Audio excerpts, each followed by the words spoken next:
Bueno, me imagino que se pueden ver, digo, aquí ya se muestran. Nuevamente, muchas gracias por la invitación al evento. En mi caso, cuando me invitaron a participar, pues me propusieron hablar un poco sobre las perspectivas económicas que vemos para México en lo que resta de este año. Sobre todo, digamos, en un panorama global que de alguna manera se ha venido volviendo un poco más complejo, ¿no? Y donde probablemente pues nos estamos enfrentando a algunos retos en la economía global que hace varios años o incluso hace varias décadas no teníamos. Antes de entrar de lleno al tema de México y a cómo vemos México para los siguientes meses en HSBC, me gustaría nada más plantear, digamos,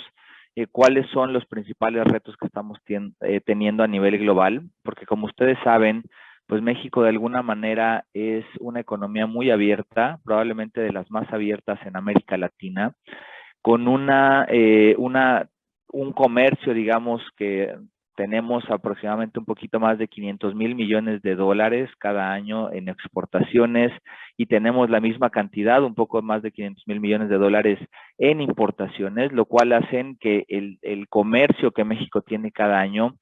sea alrededor de 80% del Producto Interno Bruto que tenemos en México, que somos dentro del grupo de las 20 economías más grandes del mundo. Entonces, eso nos hace de alguna manera estar expuestos o tener cierta exposición a lo que pase fuera de México y sobre todo en el contexto actual donde tenemos pues algunas tensiones geopolíticas que de alguna manera están impactando la producción y el precio de algunos alimentos no procesados, de algunos fertilizantes, como seguramente ya lo habrán discutido en este foro. Tenemos también un tema de disrupción en las cadenas globales de suministro, los cuales pues se pensaba que podían ya estar quedando en el pasado, pero nuevamente ante la escalada de casos que empezamos a ver de coronavirus en China durante el mes de marzo y abril, que fueron meses en donde se registraron un máximo de casos, digamos, en China,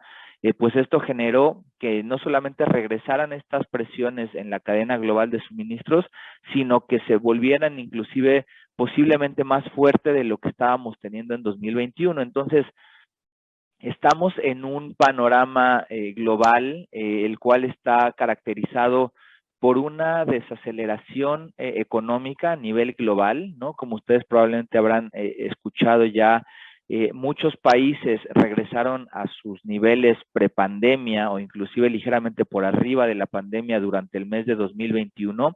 y por lo mismo ya están empezando a mostrar nuevamente números de crecimiento más moderado, ¿no? Inclusive algunos de ellos presentando ciertos números negativos. Y esto se viene combinando con una historia global de presiones inflacionarias que viene explicada por muchos temas, ¿no? Por un lado, pues tenemos, digamos, estas presiones de demanda que surgen cuando las economías y cuando la economía global se empieza a recuperar, pero esto se empieza a combinar con choques en el lado de la oferta, donde como probablemente ya los habrán escuchado y los comentaba en un principio, el hecho de tener tensiones geopolíticas entre dos países importantes para la producción de algunos alimentos no procesados, para la distribución de energía, ¿no? Como el gas natural, en el cual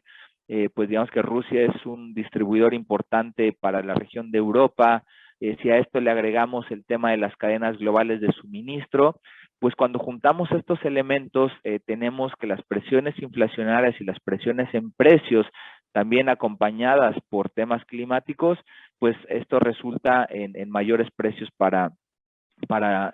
digamos, las economías, ¿no? Esta combinación no es muy común de observar, de hecho nos tendríamos que remitir a varios años, si no es que varias décadas atrás para ver nuevamente esta mezcla de factores a nivel global. Eh, Como probablemente habrán estado escuchando, la tasa de inflación que tenemos en países, por ejemplo, como Estados Unidos, como Alemania, etcétera, son tasas de inflación que no se registraban desde hace prácticamente 40 años. Entonces, es un reto mayúsculo el que estamos viendo, digamos, en términos globales, y el cual los gobiernos y los bancos centrales de las distintas regiones del mundo pues están teniendo que atacar y van a tener que atacar de manera importante en los siguientes meses, ¿no? Ya empezamos a ver, por ejemplo, cómo hemos visto algunas reacciones en las tasas de referencia de los bancos centrales, el caso de Estados Unidos, el caso de América Latina, el caso, por ejemplo, de Europa, que se habla que en julio podría verse la primera subida de tasas. Entonces, lo que les quiero decir con esta breve introducción es la economía global está bajo cierta presión por la combinación de un menor crecimiento con unas tasas de inflación presionadas, altas, a las que ya no estábamos acostumbrados a ver. Esto ha generado un ajuste mucho más rápido en la parte de las tasas, que como ustedes saben, pues es un precio, digamos, del financiamiento al que nos enfrentamos tanto los consumidores en los hogares como también los productores en las empresas. Entonces,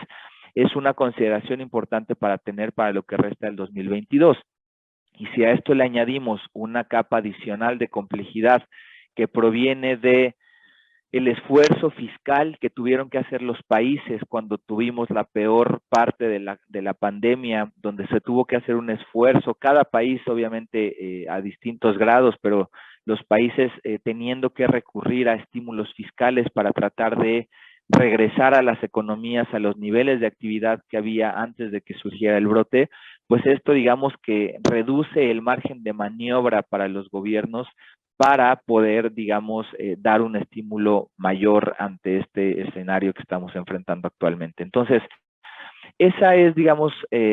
una breve introducción de en dónde estamos actualmente, en dónde está la economía global y como les mencionaba en un principio, dada la relación y dada la interacción que tiene México con el mundo a través del comercio que les platicaba, ¿no? Y sobre todo, por ejemplo, en la parte agropecuaria, que es un motor de crecimiento para la economía mexicana. México tiene, no olvidemos, es de los países que tiene más tratados de libre comercio, alrededor de 45 tratados de libre comercio. Entonces, esta dinámica global, pues ciertamente es bastante relevante para la economía mexicana en los siguientes meses. Habiendo dicho esto, creo que podemos empezar a comentar qué está pasando en México actualmente y qué perspectivas hay en la parte de crecimiento. Como ustedes saben, la recuperación en México ha sido un proceso más lento y más desigual comparado con otras economías, principalmente a que, digamos, por la razón que el estímulo fiscal que se dio durante la pandemia fue un estímulo más contenido comparado con el resto de la región e inclusive con otras regiones. Y aunque esto, digamos, de alguna manera, pues genera que la recuperación sea más gradual, tiene una parte no tan negativa que la voy a comentar al final de esta presentación, que tiene que ver con una posición fiscal mucho más sólida que la mayor parte de los países en la región y que de nuestros pares, digamos, en el mundo emergente, pero pues lo que esto ha generado es que la recuperación en México se vea más gradual. Inclusive, cuando estábamos viendo la recuperación de la economía, principalmente en los últimos meses del 2020 y primeros 6 meses del 2021, vemos que esta recuperación se frena en la segunda mitad del año pasado, como ustedes pueden ver del lado izquierdo. Y este freno viene de 3 factores muy particulares que tuvimos. Por un lado, tuvimos una reforma laboral, ¿no? De la que probablemente ustedes recordarán o la habrán experimentado de alguna manera, donde básicamente el esquema de contratación de outsourcing se ve mucho más limitado. Prácticamente esto genera una recomposición en esa categoría que pertenece a la parte de servicios en las cuentas nacionales y esto genera, pues digamos, un impacto negativo. Adicionalmente a esto, todavía en 2021 tuvimos, digamos, ciertos impactos económicos importantes a raíz de la pandemia, que se explican principalmente por la variante Delta, que predomina principalmente en el mes de agosto, y el inicio de la variante de Omicron, que predomina durante el mes de diciembre y enero de este año. Esto pues también es algo que afecta la recuperación que estábamos viendo en servicios por la disrupción, digamos, que tuvimos en la recuperación de servicios con exposición, por ejemplo, a consumo físico. Y un tercer factor que afecta a la recuperación en la segunda mitad del año pasado, pues tiene que ver con las cadenas globales de suministro y la disrupción que éstas enfrentaron. Probablemente de estos 3 factores, el único que va a seguir presente en 2022 es este último que les comento. El tema de la reforma laboral y el tema de las variantes de la pandemia probablemente ya las podamos ver en el espejo retrovisor y ya no sean un factor que incida negativamente en el crecimiento de la economía, por lo cual nosotros estaríamos esperando pues que la recuperación volviera a haber, digamos, números positivos este año. Ya tuvimos una primera indicación de que así podría ser, y esto lo vimos cuando se publican hace algunos días el dato preliminar del PIB para el primer trimestre de este año, el cual viene mostrando un crecimiento de 0.9% con respecto al cuarto trimestre del año pasado y de 1.6% con respecto al mismo periodo del año pasado también.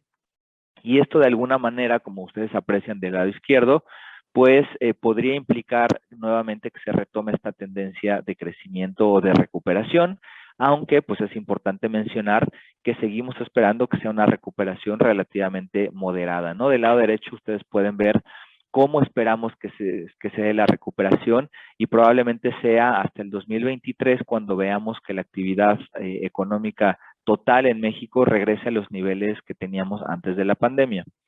Como les mencionaba, creo que esta lámina ilustra bastante claro cómo el comportamiento de los distintos sectores de la economía ha sido distinto, ¿no? Aquí ustedes pueden ver cómo hay sectores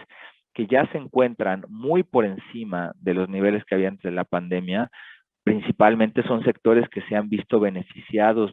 por llamarlo de alguna manera, ¿no? A través de ventas, por ejemplo, de canales digitales, etcétera, y estos sectores ya están por ahí. Pero creo que es importante ver también cómo hay otros que siguen todavía rezagados. De los sectores que siguen rezagados, pues evidentemente tenemos sectores que dependen mucho del consumo físico en los establecimientos,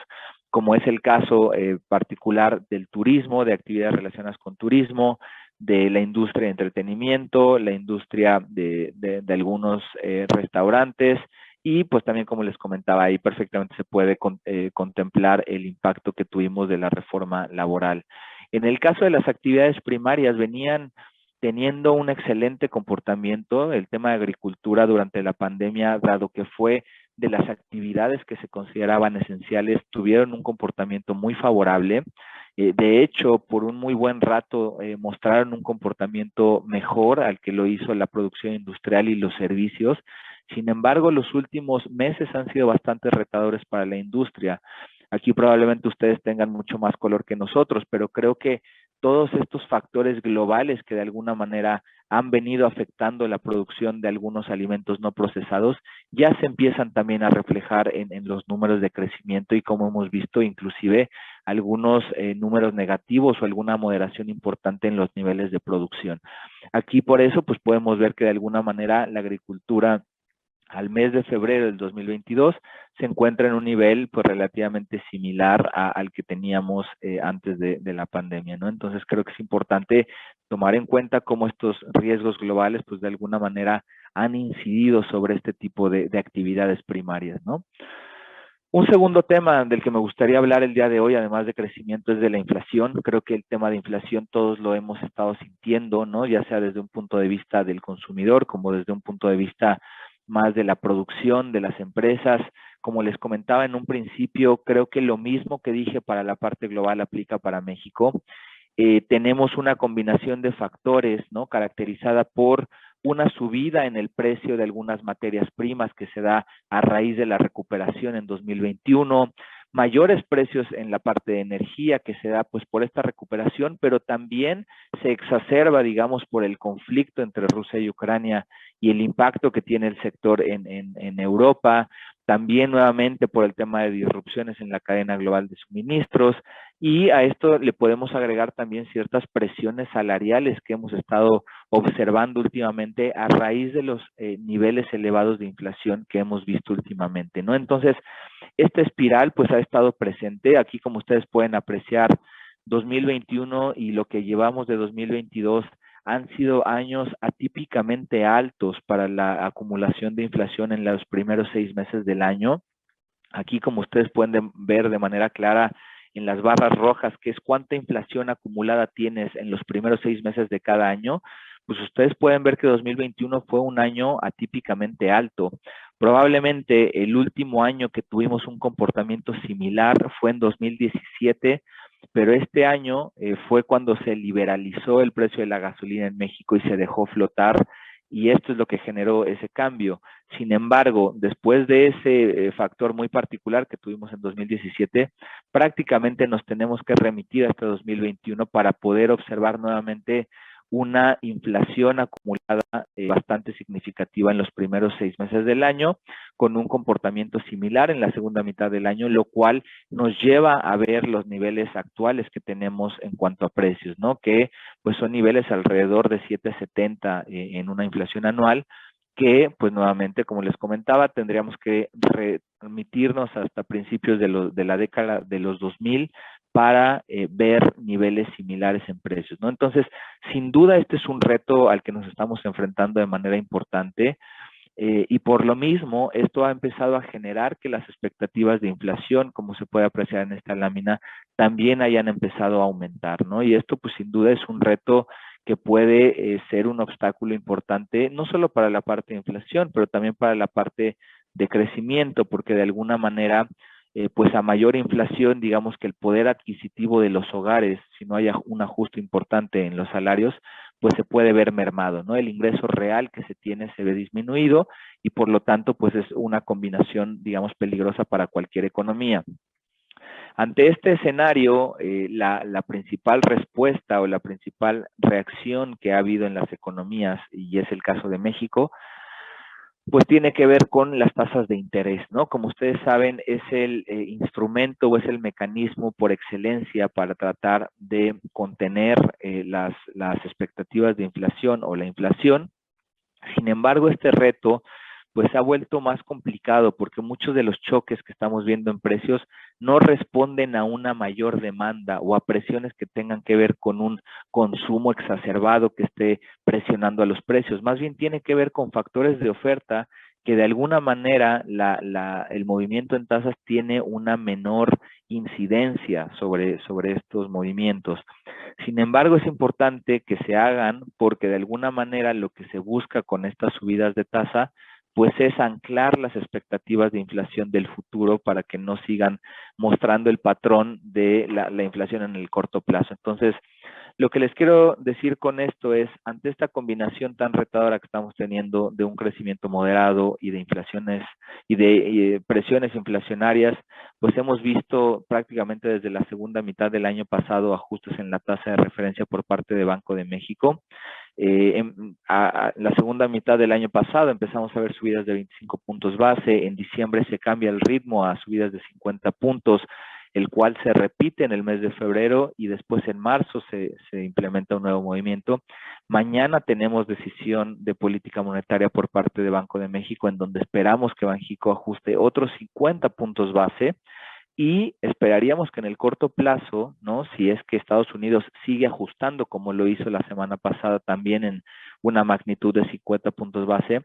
pues no vemos que Banco de México pueda tener mucho espacio para reducir el ritmo de ajustes en el corto plazo, por lo cual esperaríamos que las tasas en México siguieran aumentando, al menos en lo que resta de 2022. Posiblemente llegue un momento, quizás hacia septiembre, agosto inclusive, donde a lo mejor se pueda pensar en un ritmo más lento de ajustes otra vez de 25 puntos,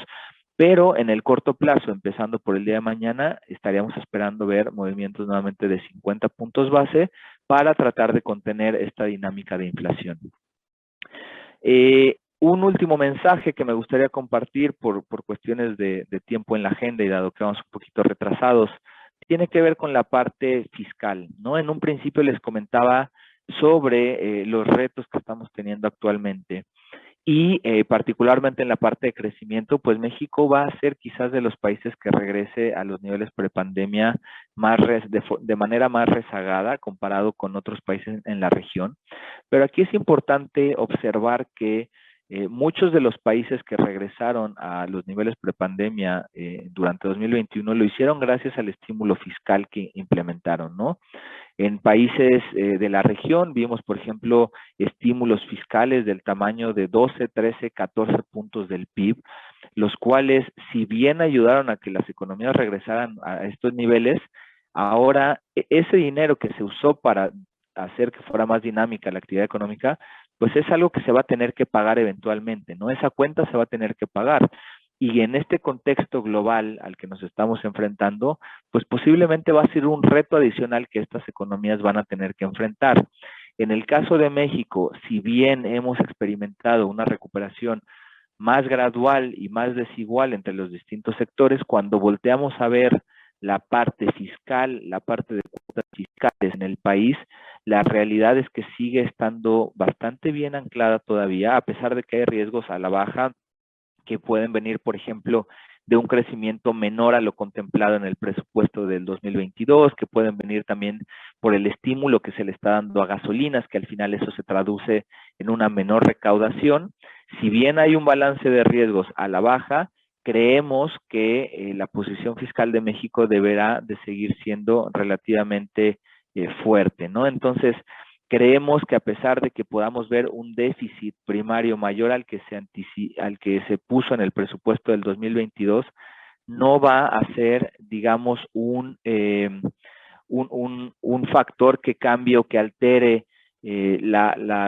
digamos, la deuda como proporción del PIB de México, y por lo tanto el riesgo que comentábamos hace algunos meses sobre si México iba a ser capaz de mantener el grado de inversión o no, creo que con esta trayectoria de deuda pues se puede mantener hacia adelante, y por lo tanto pues esto puede anclar de manera importante también otro tipo de variables como lo son el tipo de cambio, las tasas locales a las cuales nos financiamos en México, etcétera, ¿no? Entonces, creo que dentro de todo este panorama global que pinta complicado, el hecho de tener una posición fiscal sólida, como es el caso, ¿no? Con niveles de deuda alrededor de 50, 51, 52% del PIB, pues debería de seguir anclando, digamos, las perspectivas macro de más mediano y largo plazo. Entonces, creo que este es un diferenciador importante que tenemos como país todavía. Habrá que ver cómo evoluciona hacia adelante, pero creo que de alguna manera